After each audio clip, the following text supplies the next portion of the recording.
முதியவர்களுக்கு தள்ள வண்டியில தாங்க வியாபாரம், ஆனா மனசு முழுக்க தங்கம்.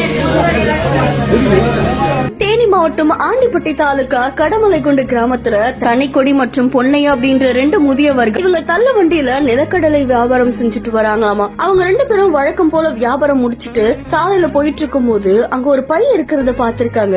அதுல 2 பவுன் மதிப்புள்ள 2 தங்க மோதிரங்களும் 10,500 ரூபாய் பணமும் இருந்துச்சாமா. அதை தொடர்ந்து அவங்களுடைய தள்ளு வண்டியிலேயே வச்சுக்கிட்டு யாராவது வந்து கேட்டா கண்டிப்பா கொடுத்துடலாம் அப்படின்னு காத்துட்டு இருந்திருக்காங்க. ஆனா இரவு வரைக்குமே யாருமே நகையை தேடி வரலையா. அதை தொடர்ந்து அந்த முதியவர்கள் 2 பேருமே இந்த நகையையும் பணத்தையும் கடமலைக்குண்டு போலீஸ் நிலையத்துக்கு எடுத்துட்டு போய் ஒப்படைச்சிருக்காங்க. இதை தொடர்ந்து கடமலைக்குண்டு பக்கத்துல இருக்கக்கூடிய டானா தோட்டம் பகுதியை சேர்ந்த துர்கையம்மாள் அப்படின்ற பெண்மணி நகையையும் பணத்தையும் காணோம் அப்படின்னு சொல்லி காவல் நிலையத்துல புகார் கொடுக்கறதுக்காக வந்திருக்காங்க. அப்போ அந்த பெண்மணி கிட்ட போலீசார் விசாரணை மேற்கொண்டு முதியவர்கள் கண்டெடுத்த அந்த நகையையும் பணத்தையும் அவங்களுடையதான் அப்படின்னு உறுதி செஞ்சிருக்காங்க. அதை தொடர்ந்து அந்த முதியவர்கள் மூலமாவே போலீசார் அந்த நகையையும் பணத்தையும் அந்த பெண்மணி கிட்ட ஒப்படைச்சிருக்காங்க. காணாம போன நகையும் பணத்தையும் பார்த்த சந்தோஷத்துல முதியவர்களுடைய கால்ல விழுந்து இந்த பெண்மணி கண்ணீர் மல்க நன்றி தெரிவிச்சிருக்காங்க.